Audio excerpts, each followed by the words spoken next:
Contre toutes les attentes et toutes les statistiques, Donald Trump a été élu président des États-Unis. Au-delà du fait que cette réalité nous démontre que tout est possible, cette élection est bourrée de leçons pour les entrepreneurs.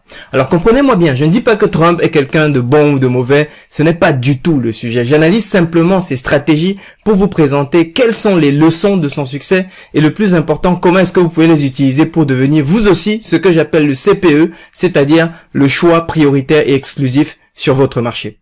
Alors, comment est-il arrivé à un tel succès alors que tout le monde le donnait perdant et même que la majorité des ténors de son propre camp républicain avaient signé une espèce de pétition pour appeler à toutes les personnes de la même famille politique républicaine à ne pas voter pour lui parce qu'il serait dangereux pour le pays? Alors, vous allez voir que la campagne de Trump a été marketée avec une stratégie extraordinairement juste et précise. En fait, tout a commencé au début de sa campagne. Trump s'est attaqué au sujet de l'immigration clandestine. Et au moment où il soulève ce sujet, la question n'était traitée par aucun des candidats, aussi bien du côté républicain, qui est le parti de Trump, que du côté démocrate, qui est le parti d'Hillary Clinton. Mais il a tellement valorisé ce sujet que c'est devenu un des points les plus importants de la campagne. La preuve, c'est que ce sujet était un point central lors des débats de confrontation. Écoutez vous-même. Mr. Trump, it has not escaped anybody's notice that you say that the Mexican government is sending criminals, rapists, drug dealers across the border. Governor Bush has called those remarks, quote, extraordinarily ugly.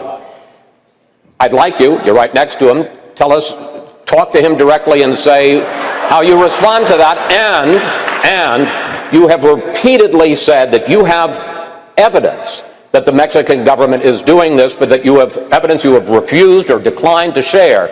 Why not use this first Republican presidential debate to share your proof with the American people?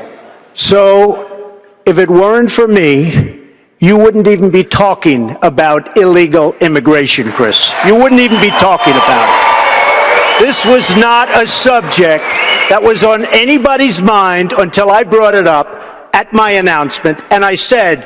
Alors, si vous analysez ce qui s'est passé, c'est que Trump a fait plusieurs choses. Première étape, d'abord, il a profondément compris qui était sa cible de départ. Et pour accéder, en fait, aux élections présidentielles proprement dites, il fallait commencer par passer les élections primaires de son parti, ce qu'on appelle le Republican Nomination.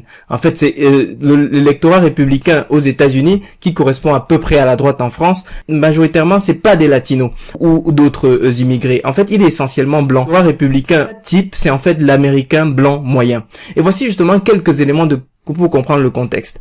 En fait, pour l'électeur blanc moyen américain, les temps sont devenus difficiles ces dernières années. La mondialisation a conduit à la délocalisation de nombreuses industries et pour ce démocrate moyen, ça se traduit en moins de travail, plus de chômage et de baisse de revenus.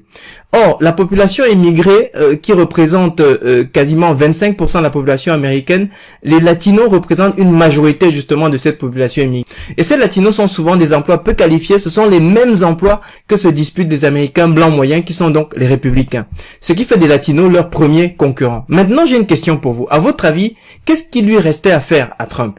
Eh bien, vous avez compris, c'est s'attaquer aux latinos qui leur piquent leur job sur place. Évidemment, quoi de mieux que de leur proposer de sortir du pays tous ces latinos? C'est exactement ce qu'a fait Donald Trump. Écoutez. So, just to sum up, I would do various things very quickly. I would repeal and replace the big lie Obamacare. I would build a great wall, and nobody builds walls better than me, believe me. And I'll build them very inexpensively.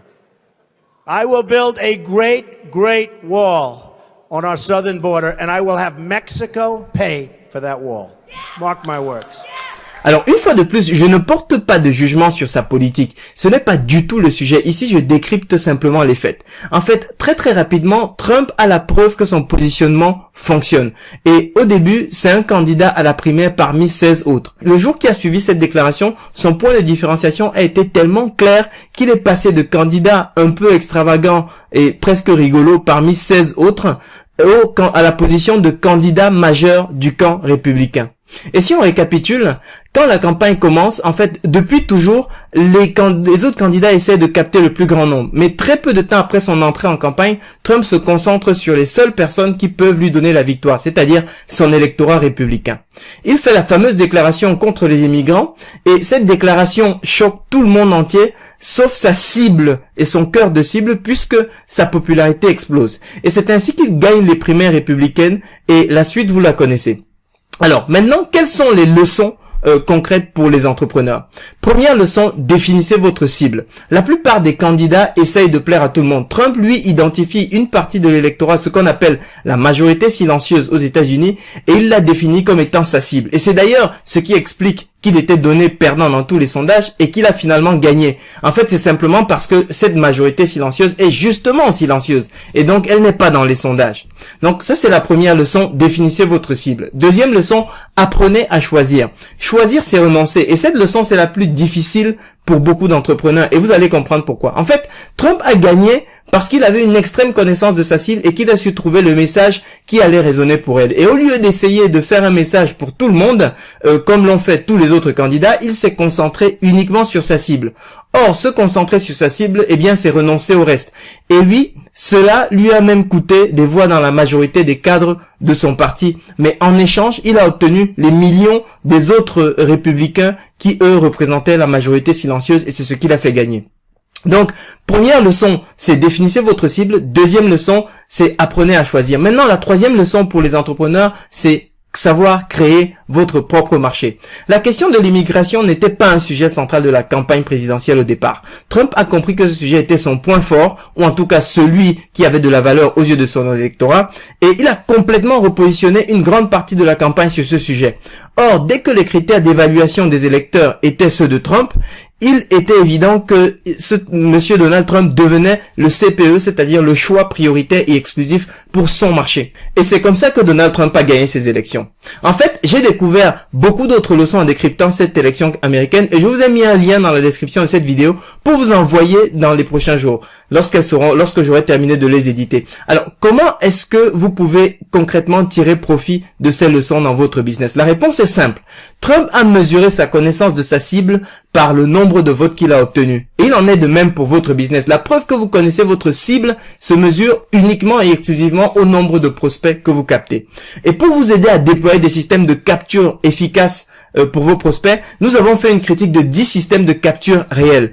Tout est gratuitement disponible à l'adresse qui se trouve dans la description de cette formation. En plus de ces critiques, vous avez des conseils spécifiques pour attirer l'attention de vos prospects vers vos offres et vous positionner comme étant le choix le plus désirable, c'est-à-dire le choix prioritaire exclusif sur votre marché, exactement comme l'a fait Donald Trump.